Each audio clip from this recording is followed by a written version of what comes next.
নাহমাদুহু ওয়া নুসাল্লি আলা রাসূলিহিল কারীম, আম্মা বা'দ। দুনিয়া ও আখিরাতের যত কল্যাণ সব মুমিনের জন্য, তাই মুমিন মাত্রই আশাবাদী হয়।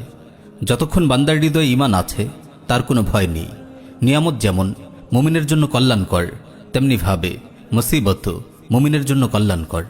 তাই মুমিন জীবনের প্রতিটি মুহূর্তে অন্তরে প্রশান্তি ও নিরাপত্তা অনুভব করে। প্রিয় ভাই ও বোন, একজন মুমিন হিসেবে আপনি সব সময় আল্লাহ রাব্বুল আলামিনের প্রতি সুধারণা রাখুন। একটি সুন্দর আগামীর ব্যাপারে আপনি আল্লাহ রাব্বুল আলামিনের প্রতি আস্থা রাখুন। আপনি আল্লাহ রাব্বুল আলামিনের প্রতি যেমন ধারণা রাখবেন আপনি তাকে ঠিক তেমনই পাবেন। সাহিহুল বুখারীতে এসেছে, আল্লাহ রাব্বুল আলামিন ইরশাদ করেন, আনা ইনদা যান্নি আবদি বি, আমার বান্দা আমার প্রতি যেমন ধারণা রাখে আমি তার সাথে তেমনই আচরণ করি। চলমান জীবনের প্রতিটি ঘটনা থেকে আপনি আপনার ভবিষ্যতের ব্যাপারে সুন্দর একটি ইঙ্গিত গ্রহণ করুন। আল্লাহ রাব্বুল আলামিন আপনাকে নিয়ামত দিন বা মুসিবত দিন, সব কিছুকেই ইতিবাচক দৃষ্টিভঙ্গি সহযোগে কবুল করে নিন।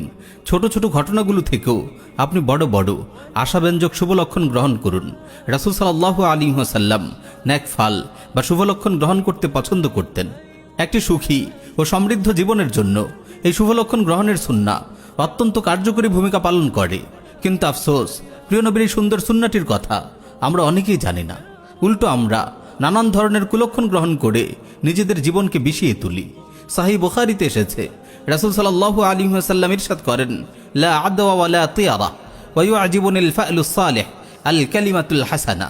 আল্লাহর হুকুম ছাড়া কোনো রোগ একজনের শরীর থেকে অন্যজনের শরীরে সংক্রমিত হতে পারে না। কুলক্ষণ বলতে কিছু নেই, তবে শুভলক্ষণ গ্রহণ করতে আমি পছন্দ করি। আর শুভলক্ষণ মানে উত্তম কথা। প্রিয় ভাই ও বোন, আল্লাহ রাব্বুল আলামিনের ব্যাপারে সব সময় ইতিবাচক ধারণা রাখুন। জীবনের প্রতিটি ক্ষেত্রে আল্লাহ রাব্বুল আলামিনের কাছ থেকে কল্যাণের আশা করুন। এই আশাবাদ কেবল ব্যক্তি জীবনে নয়, জাতীয় জীবনেও। মুসলিম উম্মার এই বিপর্যয়ের যুগেও পবিত্র কোরআন আমাদেরকে আশার বাণী শোনায়। আল্লাহ রাব্বুল আলামিন ইরশাদ করেন, ওয়ালা তাহিনু ওয়ালা তাহজানু ওয়া আনতুমুল আ'লাউনা ইন কুনতুম মুমিনিন। আর তোমরা নিরাশ হও না এবং দুঃখ করো না, যদি তোমরা মুমিন হও তবে তোমরাই বিজয়ী হবে। তাই কোনো মুসলিমের জন্য উম্মার বিজয়ের ব্যাপারে হতাশ হওয়ার কোনো সুযোগ নেই। অনেক ভাই ও বোন গুনাহ করে একেবারে হাল ছেড়ে দেন, আল্লাহর ব্যাপারে নিরাশ হয়ে যান, ভাবেন এই গুনাহ আল্লাহ কখনো ক্ষমা করবেন না। এটি মারাত্মক গুমরাহি। আল্লাহ রাব্বুল আলামিন বলেন, কুল ইয়া ইবাদিয়াল্লাযীনা আসরাফু আলা আনফুসিহিম লা তাকনাতু মির রাহমাতিল্লাহ ইন্নাল্লাহা ইয়াগফিরুয যুনুবা জামিআ ইন্নাহু হুয়াল গফুরুর রহিম। বলুন, হে আমার বান্দাগণ, যারা নিজেদের উপর জুলুম করেছো, তোমরা আল্লাহর রহমত থেকে নিরাশ হও না। নিশ্চয়ই আল্লাহ সমস্ত গুনাহ মাফ করে দেবেন, তিনি ক্ষমাশীল, পরম দয়ালু। প্রিয় ভাই ও বোন, এখন রমাদান মাস চলছে। রমাদান আশার মাস, ক্ষমার মাস, গুনাহ থেকে পবিত্র হওয়ার মাস। রমাদান বিজয়ের মাস, সব ধরনের কল্যাণ লাভের মাস। আল্লাহর প্রতি সুধারণা অনেক বড় একটি ইবাদত। তাই রমাদানে যেন আপনি এই মূল্যবান আমল থেকে বঞ্চিত না হন।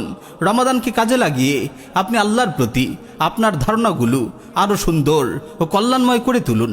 আল্লাহর সাথে আপনার যে বন্ধন সেটিকে আরও ঝালিয়ে নিন।